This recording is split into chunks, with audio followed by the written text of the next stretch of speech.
Hi, my name is Anda, and today I am going to introduce my recycling education solution, RecyclEDU. In this presentation, I'll be going over, firstly, the background information behind what it took creating RecyclEDU. I'll go over my prototype as well as giving a short demonstration, and then I'll move to the fun stuff, the marketing proposal and the SWOT analysis of my product before moving on to a final conclusion. So the problem behind RecyclEDU is pretty obvious, and that is waste.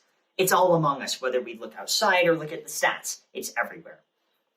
According to the EPA, 220 million tons of waste are going to landfills each year, and that's a pretty big problem. And a lot of that really stems from a failure of recycling education. Our current framework is didactic, it's top-down, and it just doesn't work. People have been dealing with waste ever since it existed, usually with the creation of the immobile settlement. The first recorded landfill in history was in Mosses Creek in 3000 BC, yet it only took until 2009 with the Zen Robotic Corporation before implementing artificial intelligence into waste management and proving that these two can go together. However, just because this solution exists does not mean that it is accessible. Rather, it's quite the opposite. Firstly, a lot of this technology is financially inaccessible, even in the can fashion. Green Creative Corporations makes artificial intelligence waste management cans. However, their products cost €295 a month just to lease from the company. Not only that, a lot of this technology makes you overly dependent on it, only doing that waste management and waste sorting, yet never teaching you how to do it, only making you really dependent on this technology and failing to create a new generation of recycling citizens. With that in mind, I began to design RecyclEDU, making a two-part solution. The first part of my product will consist of an artificial intelligence-based classification application, with this taking an image data from the user using the camera, classifying it, and teaching the user how to recycle it. Then it will move on to a hardware portion of a smart trash can that can both accept audio commands on its own and also be connected and serve as a real-world anchor to my application using Bluetooth. Not only this, the information portrayed within my application will also be sent out in an easy and intuitive way, step by step, using text-to-speech and speech-to-text, so that people can understand it without much of a technical background. To analyze how well my project is doing, I will judge it mostly on its responsiveness, its user-friendliness, along with its affordability. And now, it's the time that everyone's waiting for. It's demo time! Trash has opened. Okay guys, I'm here with my prototype, and we're gonna have some fun dealing with some tests over here. As you've seen, I've just demonstrated my offline controls for this. It can accept voice commands like trash has opened. Recycling. There we go. Just like that. Both at the same time, and I can operate this without a phone by myself. If I wanted to, let's say, recycle this, I would just recycle. Boom. However, what if I did not know how to recycle this piece of paper? Well, you sure do. But what would I do if I didn't know? Well, that's a great question, and that is where my application comes on in. Check this out. Here's the basic UI of my application. It's still waiting for things to boot up. Do you have trash for me to help you sort? Press the green button, let the sorting fun begin. Okay, before I would do that, I can sort all of myself, but for this demonstration, I'm going to connect to my trash can like this. Pressing this button, I would connect to my HC06 Bluetooth sensor.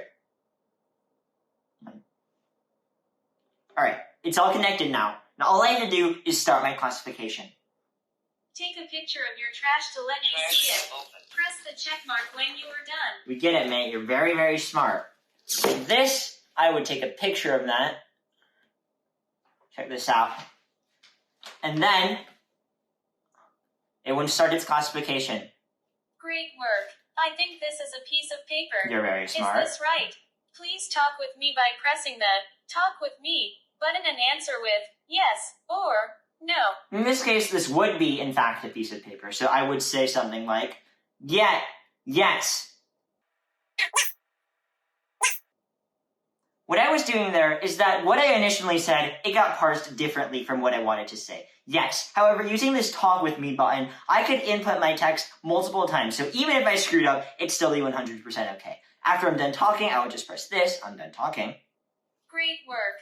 Did you know that dirty paper cannot be recycled since there is You're no very way smart. to separate it from the oil on it. Is this paper dirty?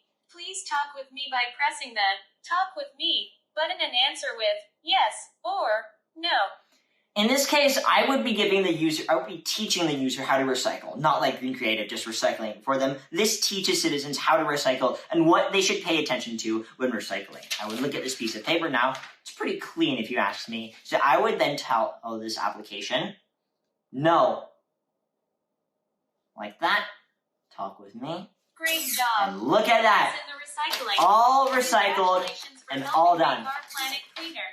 You have already done so 10 times. My application here in the victory screen also has a few special features. Firstly, it talks to you about a simple trash fact, not really. It also keeps track of how many times you've sorted for future database analytics, and then you could even tell your parents about your achievement. In fact, if I inputted my own phone number right now, look at that. It just sent my own phone a text message. Look at that. And that is RecyclEDU. As seen in my demonstration, here are a few of my software highlights, which I'm sure you're really interested in, especially the jargon. But I'd just like to point out my hand-drawn UI artwork. Just look at that. Here are a few of my hardware highlights, which I'm sure you're also very interested in the jargon of. And once again, I would like to point out that there is some hand-drawn UI artwork here, customizable, made by me, yours truly.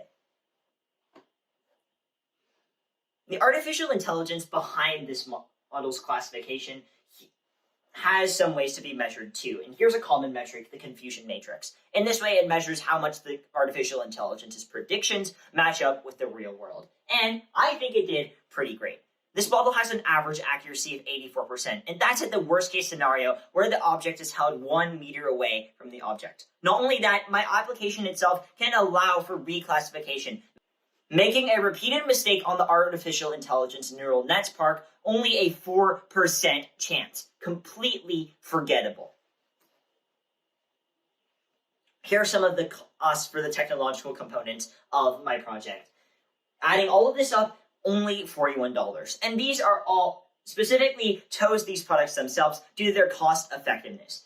And with $41, even making this product into a full metal can tops it off at most $75. Only about a third of my leading competitor all the way in France. Now, with all that technical stuff brushed aside, let's get into the fun stuff, the business part. First, let's talk a bit about my potential target market. I've specifically designed my product to be marketed towards pre-K to 4th grade students. And in this sense, we would want to have a market that has a greater correlation with this target market, children themselves. And what a better market with children and with an emphasis on education other than schools. With this in mind, I've chosen private schools as my primary market, both for their abundance of children, their emphasis on education, as well as their large diversion of funds. And in secondary markets, I've chosen a few others, namely public schools who may have less funding than private schools, yet still have enough purchasing parity as well as the necessary conditions to be interested in this product, and families by themselves who want to purchase this product to learn about recycling, as well as ecologically and environmentally progressive groups. With this in mind, I began a SWOT analysis of my project idea, and I have plenty of strengths over here. Firstly, my prototype, as demonstrated, is accurate, responsive, and interactive, something no other competitor currently boasts. Not only this, my product utilizes cutting-edge artificial intelligence to do this classification, meaning that technologically it is hard to be easily replaced by another potential product. However, there are some internal weaknesses I may have to deal with when continuing this project as well. And firstly, it's just a one-man show. I made the project, I did the marketing plan, and I'm currently in front of this video myself. And that could be a problem. With the lack of diverse perspectives, there is potential that I could run into some issues that I myself could not have foreseen. And not only that, my product is the new kid on the block. There's no brand recognition, and I could have some trouble pitching my product to primary markets at first. However, with this in mind, there are plenty of opportunities I can seize and take initiative with. Firstly, I can completely reinvent recycling education with this, from a didactic, top-down system to something that is children-driven and based on their own time. Not only this, my project also has the potential to seize the initiative for government eco-initiatives. With tons and tons of money being put aside to a greener future, my project can use this capital to a good use. There are some threats that my project can face externally, namely copycat products, as well as a lack of purchasing power from markets. Copycat products are something that I'll have to deal with, despite my best efforts to mitigate against them by using cutting-edge technology as well as polishing my project to the extreme. However, the presence of these copycat projects can be greatly mitigated with the patenting of my product.